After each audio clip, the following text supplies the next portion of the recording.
Perkenalkan, nama saya Afif Akila Pranaja. Saya kelas 4 dari UPTDS Negeri 1243887 Kota Pepatang, Siantar. Saya peserta FLS 3N Ajang Talenta Mandong.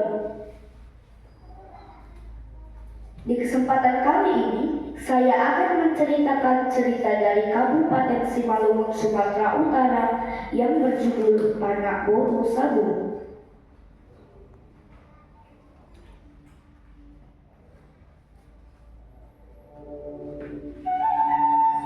Di sebuah desa, ada satu keluarga yang terdiri dari ayah, ibu, anak laki-laki, dan anak perempuan. Anak laki-laki bernama Tareil. Anak perempuan bernama Boru Sabu. Boru Sabu sangat terkenal di kalangan masyarakat Simalungun, Sumatera Utara.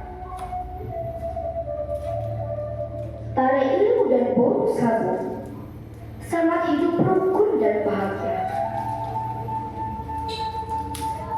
Namun, kebahagiaan keluarga kecil mereka tidak berlangsung begitu lama karena kepala keluarga atau ayah dari keluarga mereka meninggal dunia. Sekarang, istrinya lah yang bekerja keras dan berbanting tulang untuk menghidupi kedua anaknya yang masih balita. Saat di siang hari di waktu ibunya bekerja, ibunya merasa pusing dan ibunya pun terjatuh ke bawah. Tareil dan Boru Sabu dirawat oleh bibinya, yaitu adik dari ayahnya.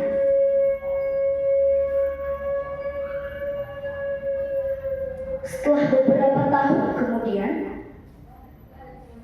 Tareil menjadi seorang pria yang tampan dan gagah. Sedangkan adiknya menjadi seorang gadis yang cantik jelita. Tareil pun menghampiri adiknya dan berkata, "Botoku naburju, nauri nalaku. Kita sudah dirawat oleh bibi kita. Kita harus berbalas budi kepadanya. Aku merasa aku sudah berpikiran dewasa dan aku harus membantu bibi untuk mencari nafkah." Boru Sabu pun berpikir sejenak dan menyetujui perkataan bodohnya itu. Keesokan harinya, Tareil pun berpamitan kepada adik dan bibinya untuk pergi merantau.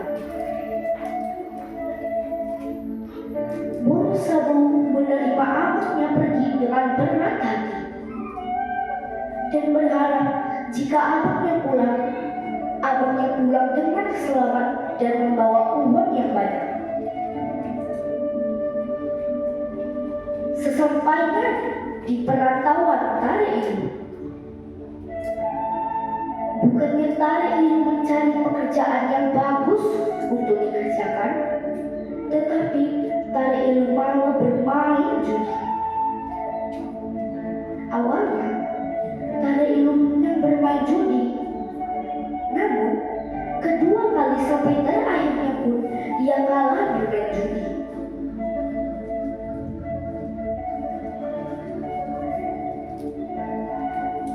Tareil pun meminjam uang kepada masyarakat setempat, tetapi tetap kalah juga. Tareil pun terlilit hutang sehingga dia tidak bisa membayar hutang-hutangnya yang menumpuk itu. Karena Tareil tidak bisa membayar hutang-hutangnya tersebut, Tareil pun dipasung oleh masyarakat Simalungun, Sumatera Utara. Ternyata Berita buruk ini pun sampai ke telinga adiknya Tare Ilu, yaitu Boru Sabu. Dengan bekal yang sedikit, Boru Sabu pun mencari alamat tempat tinggal abangnya itu. Saat di tengah perjalanan, Boru Sabu pun menemui kakek tua. Kakek itu pun menyapa Boru Sabu. Selamat pagi, Cu. Ada yang perlu kakek bantu di sini? Iya, Kek. Apakah kakek mengenali abangku? Ia bernama Tare Ilu. Ia adalah seorang pria yang tampan dan gagah. Sepertinya kakek mengenali nama itu, Cu.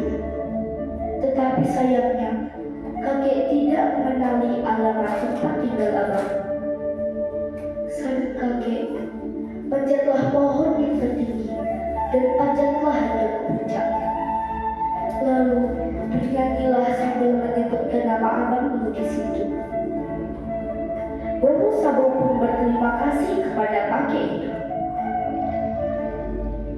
Setelah itu, Boru Sabu pun memanjat pohon yang tertinggi. Di situ, ia bernyanyi sambil menyebutkan nama abangnya di situ.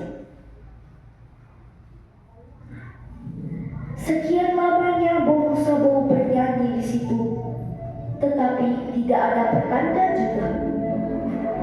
Ia pun putus asa dan berdoa kepada Tuhan Yang Maha Esa. Ya Tuhan, tolonglah hamba-Mu ini. Pertemukanlah aku dengan abangku di sini. Jika tidak, jadikanlah rambut, mata, dan semua organ tubuhku dijadikan yang bermanfaat bagi masyarakat di negeri. Tidak sengaja perkataan itu lepas dari perkataan Boru Sabu. Tiba-tiba, angin yang kencang dan petir yang kuat pun menguasai langit. Dan tubuh Boru Sabu pun berubah menjadi pohon enau atau pohon ara. Rambutnya yang panjang bisa dimanfaatkan sebagai sapu atau atap rumah. Tubuh Boru Sabu pun berubah menjadi batang pohon enau yang bisa dimanfaatkan sebagai jembatan darurat.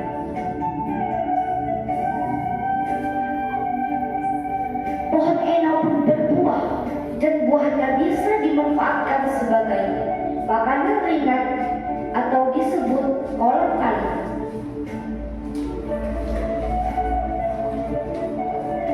Air matanya pun bisa dimanfaatkan sebagai air merah atau obat yang bisa menyembuhkan segala macam penyakit. Dan mulai sekarang, sifat abangnya yaitu Tare Ilu pun berubah dan utang-utangnya pun terlunasi. Masyarakat Simalungun pun mempercayai bahwa jika ada bencana atau angin yang kencang, mereka berdoa sambil bernyanyi kepada Tuhan Yang Maha Esa. Sekianlah dari saya, Dia Tetupa. Terima kasih.